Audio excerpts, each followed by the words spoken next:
Hello, friends, and welcome back to the Experience Pros Radio Show. We do want to interact with you. You can always reach out to us by way of our Facebook Live video, or you can message us at radio@experiencepros.com. Sitting in for Angel today, Ann Hogan with Ann Hogan Consulting. Thank you for being here. Well, thank you, Eric, for having me. This is a lot of fun. You know, we're having a good time, and our next guest founded a company called Strategic Oxygen in 2001, which was sold to Monitor Group, where he was a group partner until 2010. Then he became a partner at Pulse Point Group, a digital consulting company, which was acquired by ICF in 2015. His name is Michael Gale. He's also served as a chief web officer at GM and Micron Technology. He was the vice president of worldwide brand research at IntelliQuest. And here to talk about his book, The Digital Helix, we are talking to Michael Gale. Michael, welcome to the Experience Pros Radio Show. Thank you. It's great to be here. It is very nice to have you. Let's talk a little bit about the Digital Helix, transforming your organization's DNA to thrive in the digital age. Michael, there are people who will go kicking and screaming into the digital age. They have drug problems. They get drug into the digital world. And how is it that we can expect people, and keep in mind now we've also got millennials coming in who type with their thumbs. How do we bridge the gap and make everybody a daily digital explorer? That's a great question. Sort of quick answer, but I think it's a pertinent summary of the book. We really believe there's a set of behaviors, digital DNA markers that drive successful digital transformations for really big companies. But actually what it gets down to is some changing constructs and thoughts about how digital works. The reality is that digital makes the esoteric commonplace. And so we need to free ourselves of the very binary thought of how we go to market, how we deliver service, what that service is worth to people, and really sort of ideate possibilities. So trying to force people to type with their thumbs may not happen, but you may say to somebody, well, use voice to activate change on a phone. So I think if we have to ask or suggest people go kicking and screaming, it's an amazing world of opportunity out there to do things in a very different way than you've ever done it before. If you want to explore those opportunities, go there. If not, the world will overtake you. That's okay, but if you have a big company that's not going to get there, you're going to get overtaken by digital-first startups. You talk about that there are more than 80% of the businesses that are undergoing digital transformations as we speak, and yet few as 1 in 4 organizations will see any return from their efforts. What are the mistakes that people are making when they try to keep up with the digital age? I think there's 3. They digitally wrap. The website's digital. That's it. No, they got to fundamentally change behaviors to be digital first too. A customer can find you in half a second. Spending 48 hours to respond to a request from a customer no longer hacks it. I think secondly, thinking that digital itself is just a sales mechanism or a marketing mechanism. No, it's the whole way you function as an organization. Most people, millennials in particular, are really open to doing work 7 days a week, just not 10 hours a day.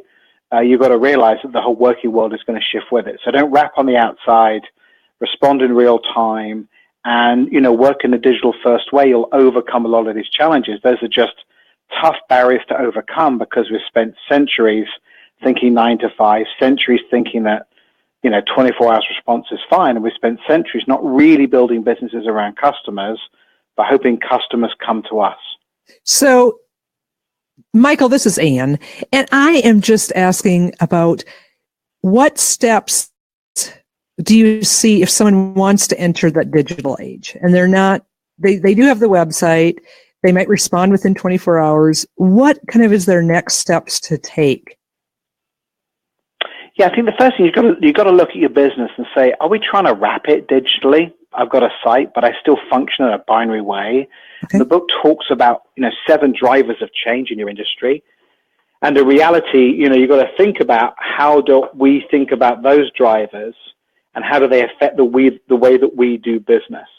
Once you start to think about those 7 drivers, I think it becomes a lot easier to then genuinely think about how your business, should become digital in everything or certain things that it does.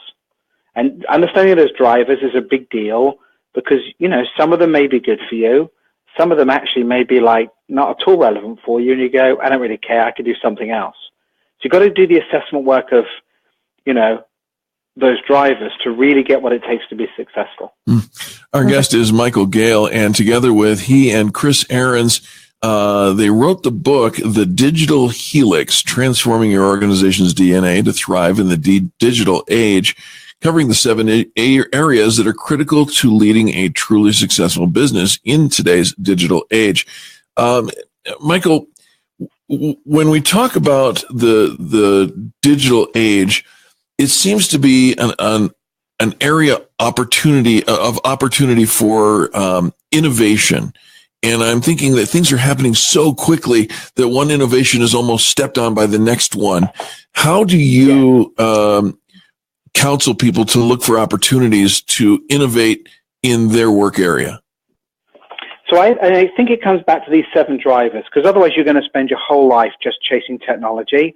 By the time you've got it in place and you've worked out if it's worked or not, the next one comes up. Right. So just think about these 7 drivers, and I think it allows you to understand what does and doesn't work. So in your segment, have you seen a massive compression between supply and demand? In other words, what used to have a supply upside or a demand upside, is stuff now nearly instant, because if what you offer could be supplied by somebody else, the experience becomes really different. Is the demographics of who you're selling and marketing to really shifting? If you're suddenly shifting to millennials, or you're seeing that, the way you go to market to them is really different than boomers. We've got to recognize that information is a level playing field. Your customers know as much about you, probably more about you, than you will ever know about them. So you've got to be as transparent as possible in how you present problems, how you present advantages. You can't hide stuff. They'll catch it quicker than you can. Competitors can get scale. Whether or not you're in a small operation in Denver or you're a big operation in Milwaukee, you've got to realize that somebody can enter your market really, really quickly. So you've got to say, what are the things that they do that allow quick entry that we can do ourselves? I also tell you that startups generally are pressing in some segments and not in others. If you have a lot of startups in your segment, something's going wrong for you as a giant or an established player. Interesting. You've really got to examine it. Otherwise, you're going to get bitten to death by a lot of mosquitoes. Accept the change is constant, because it's not going to stop, one quarter. And I think, honestly, the old paradox of I want it cheaper versus I want it innovatively no longer exists. All right. You can now get innovation at low cost. So you've got to think about how you change things you're doing to be innovative and low cost. Michael, not innovative or low cost. I'm sorry to interrupt you, but we're going to have to sell your book now. Yeah. So it's called The Digital Helix, Transforming Your Organization's DNA to Thrive in the Digital Age. Michael Gale, Chris Ahrens, thank you so much. It's wherever fine books are sold. Michael, we're grateful for your contribution to today's program. No, take care. Hope people find it useful. Absolutely. Thank you, Michael. Folks, don't go anywhere. More Positive Business Talk with Ann and Eric just after these messages. The Experience Pros, revolutionizing the way people treat people in